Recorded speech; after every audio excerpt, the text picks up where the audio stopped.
여러분, 믿기시겠습니까? 한국 사람들은 배추 한 가지 음식을 위해 무려 냉장고를 따로 산다고 합니다. 이름하여 김치 냉장고죠. 레스토랑 안 와인잔을 들던 사람들의 눈이 커지고 웃음이 터져 나옵니다. 주인공, 미국인 여행 작가 에밀리는 자신만만한 표정으로 말합니다. 세상 어디를 가도 이런 건 없었습니다. 이건 분명 기묘한 집착이자 과장된 마케팅일 뿐이에요. 이야기를 시작하기 전에 좋아요와 구독 버튼을 가볍게 눌러주시면 더 많은 영상을 제작하는데 큰 힘이 됩니다. 지금 어디에서 이 영상을 시청하고 계신가요? 아래 댓글에 나눠주세요. 안녕하세요. 저는 15년 동안 세계 곳곳을 다니며 음식을 기록해온 여행 작가 에밀리라고 합니다. 제 직업은 단순히 맛있는 음식을 먹는 것에 그치지 않아요. 제가 방문하는 나라마다 그 땅의 사람들이 살아가는 방식을 음식이라는 창을 통해 이해하고 또 그 이야기를 글로 옮겨 독자들에게 전해왔죠. 제 여권에는 이탈리아 토스카나의 시골 마을에서 먹은 수제 파스타의 기억, 일본 도쿄의 좁은 골목에서 맛본 따끈한 라멘의 향기, 그리고 모로코 마라케시 시장에서 코끝을 찌르던 강렬한 향신료 냄새가 그대로 묻어 있습니다. 그렇게 오랜 시간 동안 저는 음식과 문화를 엮어내는 일을 제 삶의 중심에 두고 살아왔습니다. 그날 저녁도 늘 그랬듯 저는 음식과 사람들, 그리고 그 안에서 드러나는 문화에 대해 열정적으로 이야기를 하고 있었습니다. 뉴욕 맨해튼 한복판 고급 레스토랑 르 베르나르댕에서 열린 작은 모임 자리였는데요. 따뜻한 황금빛 조명이 반짝이는 마호가니 테이블 위로 고급 와인잔이 반사되며 빛나고 고요하면서도 세련된 소리들이 공간을 채우고 있었죠. 본차이나 접시가 부딪히는 작은 소리, 소믈리에가 손님에게 와인을 따르며 나누는 낮은 대화, 그리고 하얀 리넨 앞치마를 두른 서버들이 분주히 움직이며 내는 바스락거림까지 그 모든 게 고급스러움의 정수를 보여주고 있었습니다. 그날 저와 함께한 사람들은 타임즈에서 온 기자 마가렛, 유명 음식 평론가 제임스, 그리고 세계 곳곳을 찍어온 사진작가 등이었습니다. 우리는 성게를 활용한 특별 요리에 대해 이야기하며 대화를 이어가고 있었죠. 그런데 와인이 몇 잔 오가고 분위기가 무르익으면서 저는 조금 과감해졌습니다. 늘 그렇듯 제 경험과 지식을 바탕으로 이야기를 풀어내며 사람들을 사로잡는 순간이었거든요. 그래서였을까요? 저는 마치 큰 비밀이라도 폭로하듯이 입을 열었습니다. 여러분, 혹시 들어봤어요? 한국 사람들은 김치라는 발효 양배추에 너무 집착한 나머지 그것만을 보관하는 전용 냉장고까지 산대요. 이름도 김치 냉장고라고 하더군요. 그 순간 주위의 반응은 폭발적이었습니다.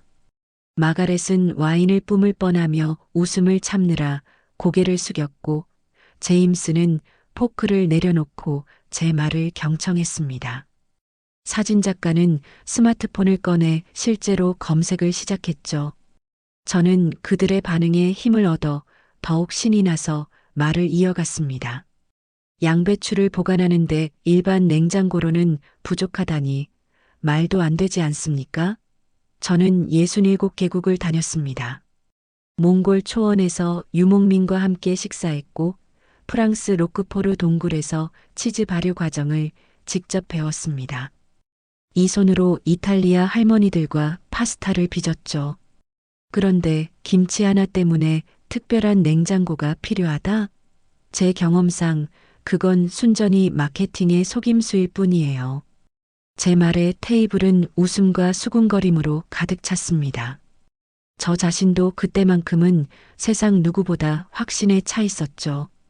음식 문화의 본질을 꿰뚫어 본 전문가로서 모두가 제 이야기에 감탄하고 있다고 믿었습니다.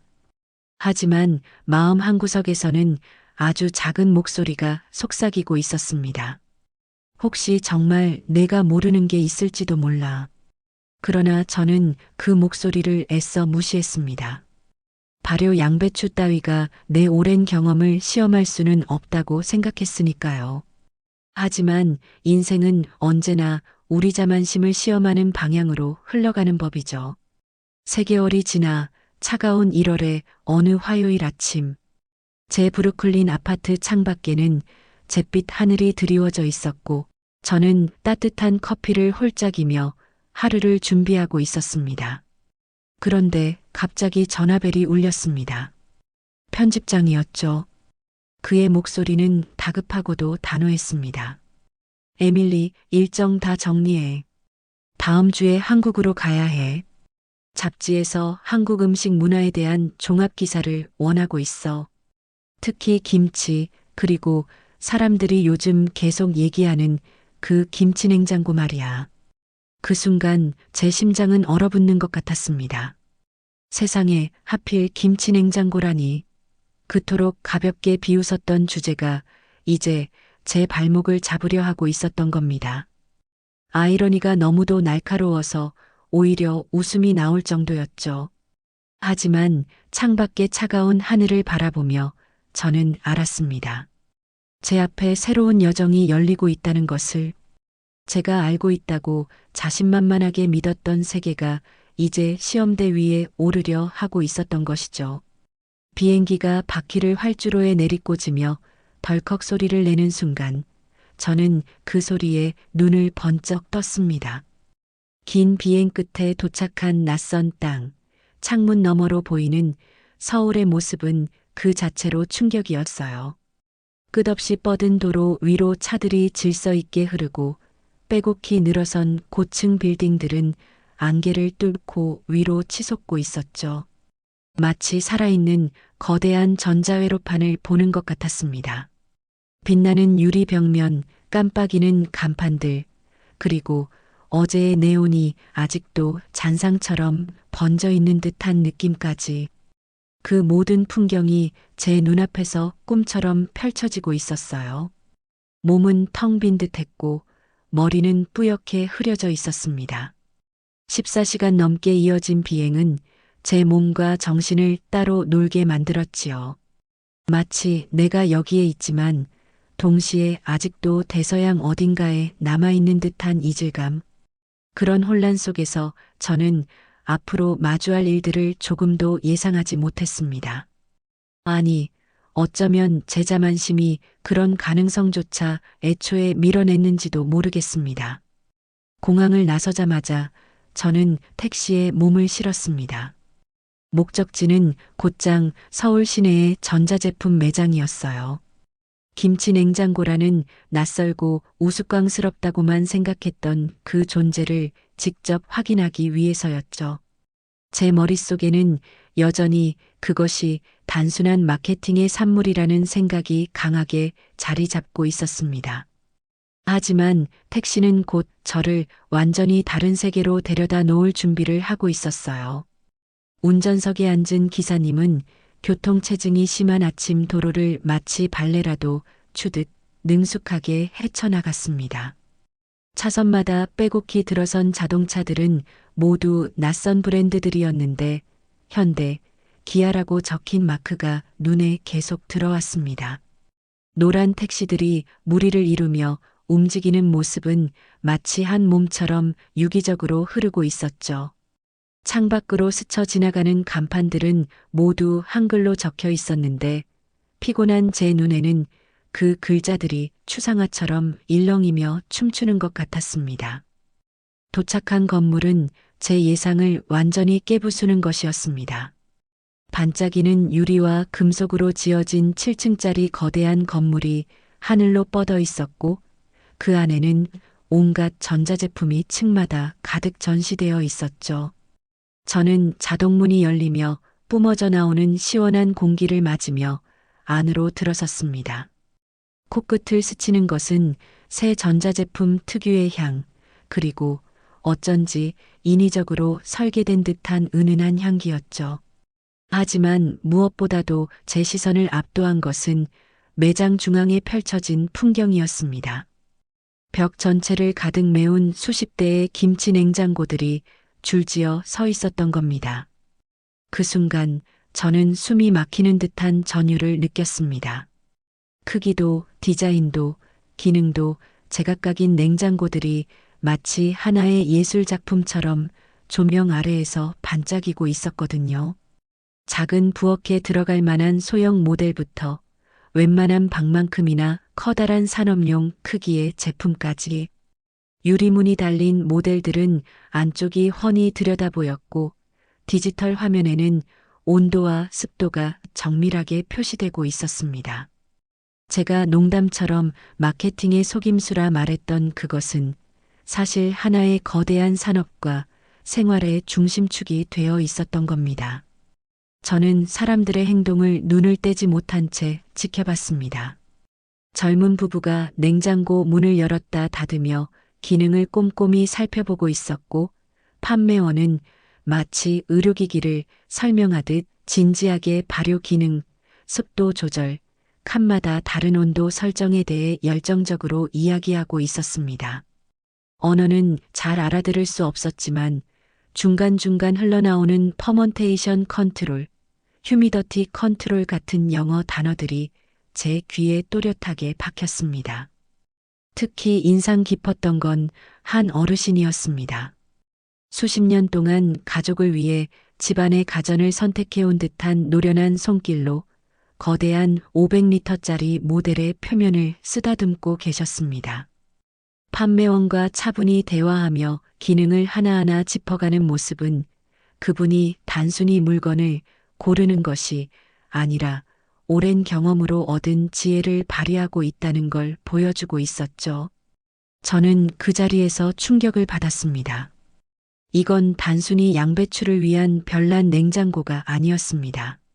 한국 사람들에게는 김치가 단순한 음식이 아니라 삶의 일부, 세대를 이어 내려오는 생활의 뿌리였던 겁니다.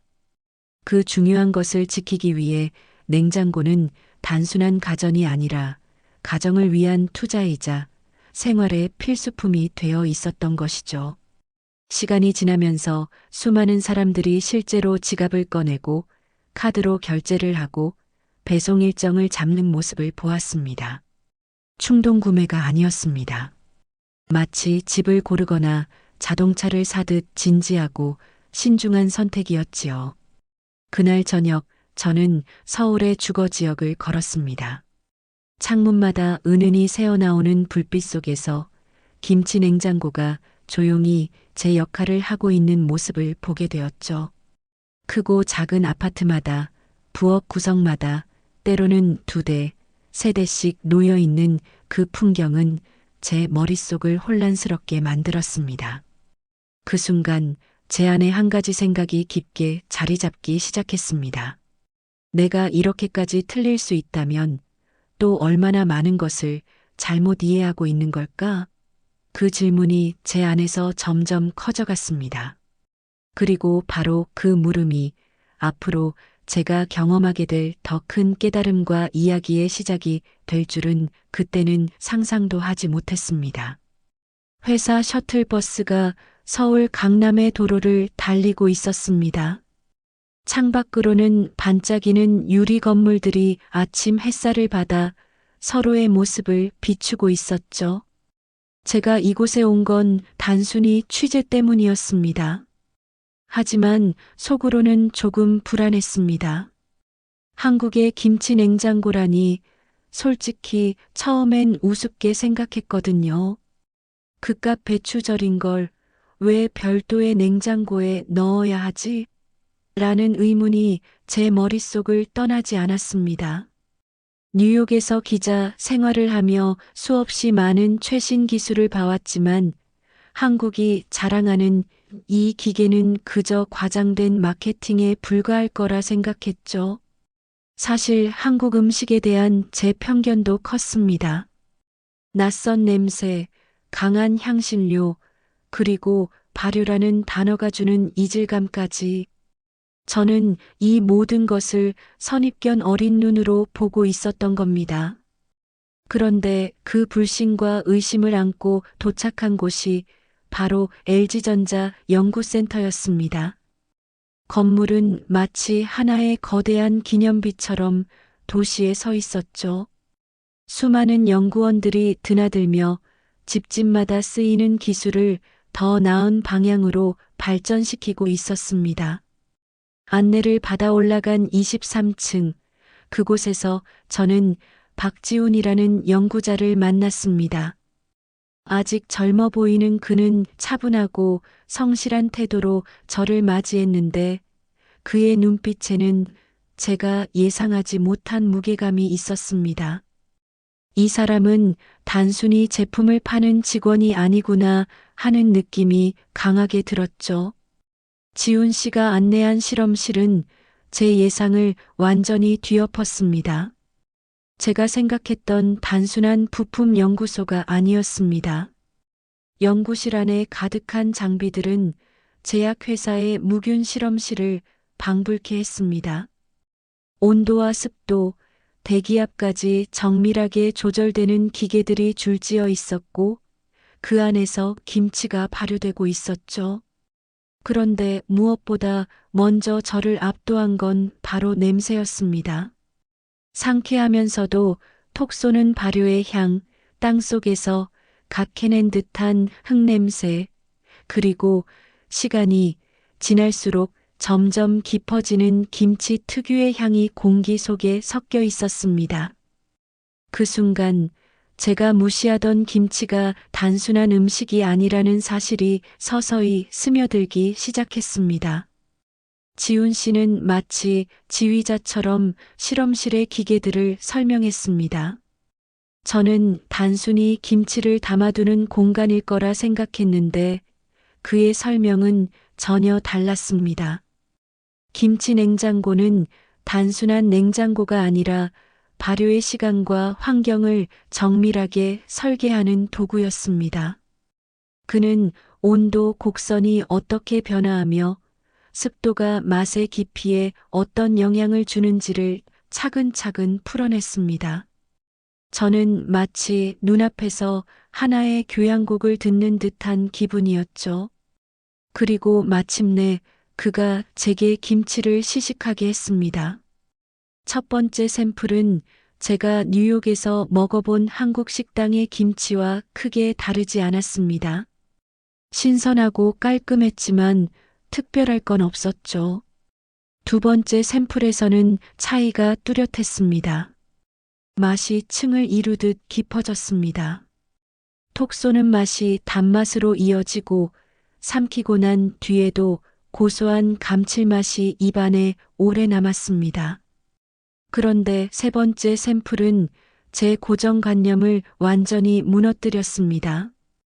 그 맛은 제가 평생 경험한 어떤 음식과도 달랐습니다. 마치 잘 숙성된 와인을 마시는 듯한 복합적인 향과 풍미가 퍼졌고 채소에서 고기와도 같은 깊은 고소함이 우러나왔습니다. 씹을 때마다 새로운 맛이 나타났고 끝없이 변주되는 맛의 향연이 펼쳐졌습니다. 그 순간 저는 알았습니다. 한국 사람들이 왜 김치 하나에 이렇게 정성과 시간을 들이는지, 그리고 왜 전용 냉장고가 필요하다고 믿는지 말이죠. 제 표정을 읽은 지훈 씨는 미소를 지었습니다. 그 미소에는 수많은 외국인들이 저처럼 고정관념을 깨뜨리고 새로운 경험을 한 순간들을 지켜본 사람의 여유가 담겨 있었습니다. 그는 김치 냉장고가 단순히 음식을 보관하는 도구가 아니라 세대를 거쳐 전해 내려온 전통을 누구나 손쉽게 이어갈 수 있도록 돕는 장치라는 점을 강조했습니다. 바쁜 도시의 가족들도 이제는 할머니의 손맛을 그대로 담아낼 수 있게 된 거죠. 그의 설명을 듣는 동안 저는 스스로가 얼마나 무지했는지를 깨달았습니다. 제가 과장된 마케팅이라고 여겼던 이 기계는 사실 전통과 과학이 만나는 지점이었습니다. 기술은 전통을 대체하는 것이 아니라 그것을 더 널리 퍼뜨리고 지켜내는 역할을 하고 있었던 겁니다. 실험실 한가운데 서 있던 저는 마음속으로 묘한 감정을 느꼈습니다. 처음 한국에 올 때는 김치 냉장고가 과연 필요할까? 라는 질문을 떠올렸습니다. 그러나 이제 제 마음속 질문은 완전히 바뀌어 있었습니다. 나는 아직 이 나라의 문화를 얼마나 모르고 있는 걸까? 라는 것이었죠. 그리고 바로 그 순간 또 다른 실험실 문이 열리며 새로운 연구원이 들어왔습니다. 그는 손에 무언가를 들고 있었는데 제가 전혀 예상하지 못한 또 다른 이야기가 시작될 조짐이 보였던 겁니다. 서울 지하철이 어둠 속을 덜컹이며 달리고 있었어요. 차창 너머로는 연신 바쁘게 움직이는 사람들의 모습이 보였죠. 직장으로 향하는 사람들, 무표정한 얼굴을 한 젊은이들, 그리고 가끔씩 눈을 맞추면 미소를 건네는 노인들의 모습까지. 그 순간 저는 잠시 생각했어요. 이렇게 빠르게 변해가는 도시 속에서 과연 오래된 전통이 어디까지 살아남을 수 있을까 하고 말이죠. 지훈 씨와 저는 남대문 시장으로 향하고 있었어요. 서울 한복판, 오랜 역사와 오늘의 삶이 맞닿아 있는 곳이었죠. 전날 연구실에서 과학의 언어로 풀어내던 김치 냉장고의 세계를 보았다면 오늘은 그 뿌리를 직접 느낄 수 있는 자리로 안내받는 셈이었어요. 지하철역을 빠져나와 지상으로 올라오자 11월의 공기가 제 얼굴을 스쳤습니다. 서늘했지만 그 바람 속에는 뭔가 따뜻한 기운이 섞여 있었어요. 자동차의 매연 냄새, 공사장의 소란스러운 소리들 사이로도 묘하게 흙내음이 섞여 들어오고 있었거든요. 저는 그 순간 깨달았습니다. 이 도시의 심장부에도 여전히 오랜 전통이 살아 숨쉬고 있다는 거요. 시장의 입구는 이미 북적거림으로 가득했습니다. 좁은 골목마다 소리 높여 외치는 상인들의 목소리, 줄지어 쌓인 배추더미, 바구니마다 빛을 반사하는 빨간 고춧가루, 가리고 코끝을 찌르는 마늘향. 그 광경은 단순히 시장이라 부르기엔 부족했어요. 마치 한국 사람들의 삶과 세월이 고스란히 쌓여 있는 한 권의 역사책 같았거든요. 특히 제 눈을 사로잡은 건 배추산처럼 쌓여 있는 포기들이었습니다. 몇십 포기가 아니라 수백, 수천 포기였죠. 저는 순간 숨을 들이켰습니다. 이 많은 배추를 다 어디에 쓰는 거지? 라는 의문이 들었거든요. 그런데 조금 더 들여다보니 그건 단순한 장보기가 아니었어요. 겨울을 나기 위한 거대한 준비, 세대를 이어온 의식 같은 것이었어요. 시장 깊숙한 곳으로 들어서자 사람들의 움직임은 더 분주해졌습니다. 손에 장갑을 낀 할머니가 능숙하게 배추 속을 벌리고 있었고 그 옆에서는 어머니들이 커다란 통 안에서 양념을 정성스레 버무리고 있었어요. 어린 손주들은 물을 길어 나르거나 작은 손으로 배춧잎을 만지작거리며 배우고 있었죠. 그 모습은 단순한 노동이 아니라 삶의 지혜가 세대를 통해 이어지는 장면이었어요. 지훈 씨는 저를 한 가족에게 데려갔습니다. 그 중심에는 60대 중반쯤 되어 보이는 김아주머니가 계셨어요. 세월이 손에 새겨져 있었지만 그 손길은 누구보다도 단단했고 또 부드러웠습니다. 아주머니는 손을 멈추지 않은 채 저에게 말씀하셨습니다. 이건 단순히 김치를 담그는 게 아니에요. 우리 가족의 건강을 지키는 거고 아이들이 뿌리를 잊지 않도록 하는 거죠.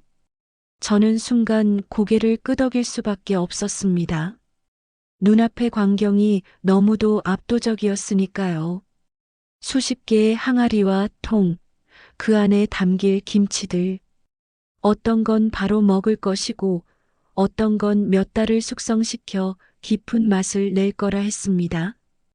제 눈에는 레스토랑 규모의 양으로 보였지만 아주머니는 담담하게 말했어요. 겨울 내내 먹으려면 이만큼은 있어야 해요. 또 이웃과 나누기도 하고요. 그러면서 아주머니는 온기에 대해서도 설명해 주셨습니다. 땅 속에 묻어두면 자연스럽게 발효가 이어지고 그 과정에서 김치는 살아있는 음식이 된다는 것이었죠. 저는 그 순간 전날 지훈 씨가 보여주었던 첨단 장비들과 아주머니의 손길이 하나로 이어지는 걸 보았습니다. 서로 다른 시대와 다른 도구였지만 그 목표는 같았던 겁니다. 바로 김치를 지켜내는 것, 전통을 이어가는 것이었어요. 저는 그제야 김치 냉장고의 의미를 조금은 이해하기 시작했습니다. 그건 단순히 현대적인 편리함이 아니었어요. 옛날의 항아리를 대신하는 새로운 그릇이었던 거죠. 도시의 아파트에는 더 이상 땅속에 묻을 공간이 없으니 기술이 대신 그 역할을 이어가고 있었던 겁니다. 아주머니는 천천히 그러나 확신에 찬 목소리로 말했어요. 이 냉장고가 없으면 지금 세대는 김치를 제대로 지키기 힘들 거예요. 하지만 덕분에 우리 아이들도 손주들도 김치를 먹으며 자랄 수 있죠. 그 말을 듣는 순간 저는 가슴이 뭉클해졌습니다. 가전제품이라 생각했던 그 냉장고가 사실은 가족의 역사와 문화를 이어주는 매개체였던 겁니다. 단순히 음식을 차갑게 보관하는 기계가 아니라 세월을 간직하게 하는 또 하나의 기술이었죠. 아이들이 옆에서 웃으며 배추를 나르고 젊은 어머니가 아기를 등에 업고도 양념을 버무리는 모습. 그 사이사이로 할아버지와 할머니가 손자들에게 옛날 이야기를 들려주고 있었습니다. 그 모든 장면이 어우러져 하나의 거대한 풍경을 이루고 있었어요. 저는 그 속에서 기술이 단절이 아닌 연결의 역할을 한다는 걸 깊이 깨달았습니다. 해가 서서히 기울며 시장의 그림자가 길어질 때쯤 저는 여전히 메모지를 붙잡고 있었습니다. 그러나 적힌 글귀는 처음 제가 준비했던 기사와는 전혀 달랐습니다. 가전제품의 발전이 아니라 사람과 사람을 잇는 이야기로 가득 채워지고 있었거든요. 그리고 그 순간 제 안에 하나의 질문이 떠올랐습니다. 내가 그동안 서양의 눈으로만 세상을 보며 놓치고 있던 건 또 무엇일까? 한국의 김치 냉장고를 오해했던 것처럼 다른 문화 속에서도 내가 알아야 할 이야기가 남아있지 않을까? 시장의 불빛이 하나둘 켜지고 사람들의 분주한 걸음이 여전히 이어지는 그 풍경 속에서 저는 답을 찾기 위해 더 많은 이야기를 들어야겠다고 다짐했습니다. 그리고 그 답은 아마 제가 앞으로 마주할 또 다른 만남 속에 숨어 있을지도 모르겠지요. 서울 플라자 호텔 32층, 창밖으로 보이는 서울의 야경은 그야말로 장관이었습니다. 수많은 불빛이 끝없이 이어지며 마치 하늘의 별들이 땅으로 내려온 듯 펼쳐져 있었지요. 한강은 어둠 속에서 묵묵히 흐르며 오래전부터 지금까지 이어져 온 자연의 길을 보여주고 있었습니다. 그 강 위로는 네온 사인과 LED 불빛들이 반사되어 파란빛과 붉은빛이 뒤섞여 있었습니다. 순간 저는 이 풍경에서 깊은 상징을 보았습니다. 한쪽에는 인간의 야망과 기술이 만들어낸 변화가 있었고, 다른 한쪽에는 그 모든 것 위를 꿋꿋하게 흘러가는 자연의 모습이 있었지요. 방 안은 고요했지만 제 노트북 화면에서는 커서가 깜빡이며 끊임없이 저를 재촉하고 있었습니다. 12번 넘게 고쳐 쓴 문장이 여전히 마음에 차지 않았습니다. 한국에서 보낸 일주일은 제 인생을 바꿀 만큼 깊고도 큰 경험이었는데 그것을 어떻게 글로 담아낼 수 있을까 고민이 되었던 것이지요. 처음에는 단순히 김치 냉장고라는 제품을 의심의 눈초리로 바라보며 마케팅 속임수를 파헤치려 했던 저였습니다. 하지만 시간이 지날수록 그 냉장고는 단순한 가전제품이 아니라 문화와 전통, 그리고 사람들의 삶을 지켜내는 하나의 달이라는 사실을 깨닫게 되었지요. 제 책상에는 취재 중 만났던 사람들과 경험의 흔적들이 빼곡히 메모되어 있었습니다. 김치 양념을 정성껏 버무리던 김아주머니의 손, 실험실에서 발효 과정을 보여주던 지훈 씨의 눈빛, 현미경을 통해 유산균의 세계를 열어 보이던 윤 박사님의 설명, 그리고 전통시장에서 3대가 함께 김치를 담그던 가족의 웃음까지 하나하나가 제 마음에 무게감 있게 남아 있었습니다. 처음 한국에 왔을 때 저는 냉철한 기자라고 자부했습니다. 하지만 시간이 흐르면서 깨달았습니다. 문제는 제가 기자로서의 냉철함을 지혜라고 착각한 것이었습니다. 사실 그것은 다른 문화에 대한 무지에서 비롯된 오만함이었지요. 김치 냉장고를 단순한 상술이라 여겼던 제 첫인상은 완전히 무너졌습니다. 그 안에는 한국인들의 수백 년 된 지혜와 가족을 향한 사랑이 담겨 있었고, 현대 기술은 그것을 단절시키지 않고 이어가기 위한 수단일 뿐이었습니다. 그래서 저는 글을 쓰기 시작했습니다. 이번에는 단순히 제 생각을 나열하는 것이 아니라 한국에서 배운 겸손과 진실을 담아내고자 했습니다. 김치 냉장고의 기술적 원리를 설명하면서도 그것이 왜 필요했는지, 어떤 문화적 맥락 속에서 탄생했는지를 함께 풀어내려 했습니다. 단순한 가전제품이 아니라 가족의 저녁 식탁을 지켜내고 세대와 세대를 이어주는 도구라는 사실을 강조했지요. 그 과정에서 제 귀에는 여전히 취재 중 만났던 분들의 목소리가 메아리 쳤습니다. 김아주머니가 말하던 우리 가족은 김치 냉장고 덕분에 시골에서 하던 그 맛을 아파트에서도 이어가요라는 말. 지훈 씨가 보여주던 연구 자료 속에 담긴 수년간의 노력. 그리고 윤 박사님이 현미경 속 유산균을 가리키며 이 작은 것들이 한국의 맛을 지켜주고 있답니다라고 하던 따뜻한 미소까지요. 그들의 이야기는 제 의심을 차례로 무너뜨렸고 대신 존경과 감사의 마음을 심어주었습니다. 기사를 완성했을 때 저는 알았습니다. 제가 쓰려던 글은 소비자 조작을 폭로하는 기사가 아니었습니다.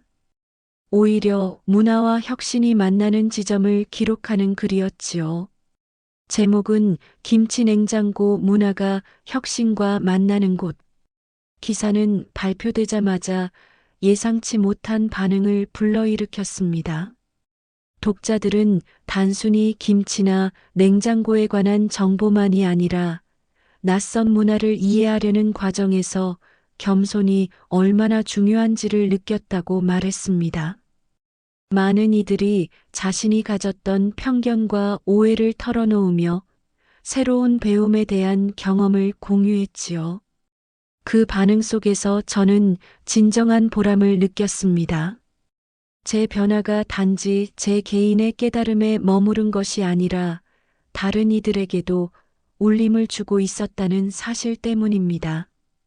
특히 연세 지긋한 독자분들이 우리는 평생 김치를 담그며 살아왔는데 그 속에 담긴 의미를 다시금 생각하게 되었다라는 말을 남겼을 때 제 가슴은 벅차올랐습니다.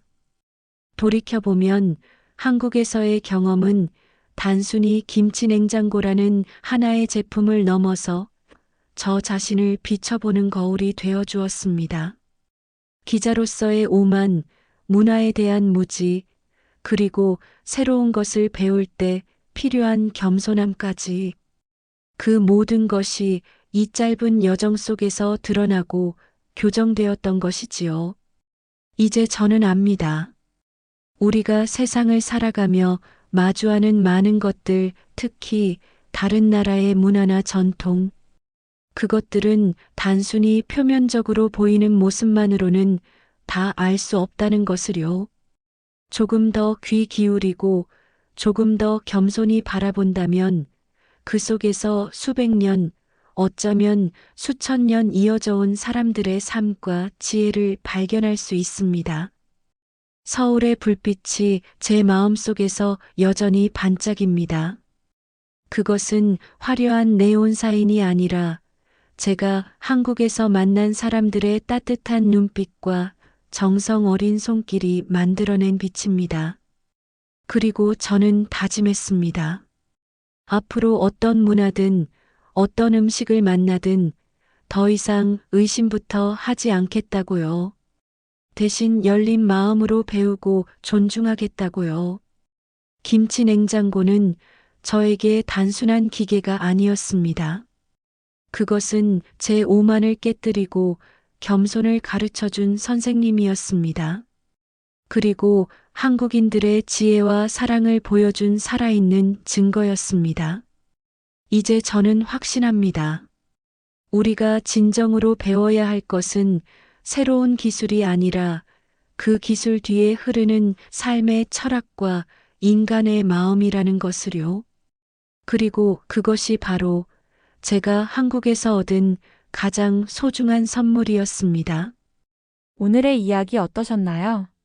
우리는 아는 만큼만 이해한다고 믿지만 진정한 배움은 겸손에서 시작됩니다. 작은 김치 냉장고 속에도 세대를 잇는 지혜가 숨어 있듯 열린 마음으로 다른 문화를 마주할 때 비로소 소중한 가치를 발견하게 됩니다. 오늘의 이야기에 공감하셨다면 좋아요, 구독 부탁드리고요. 다음에 더 좋은 영상으로 찾아뵐게요. 감사합니다.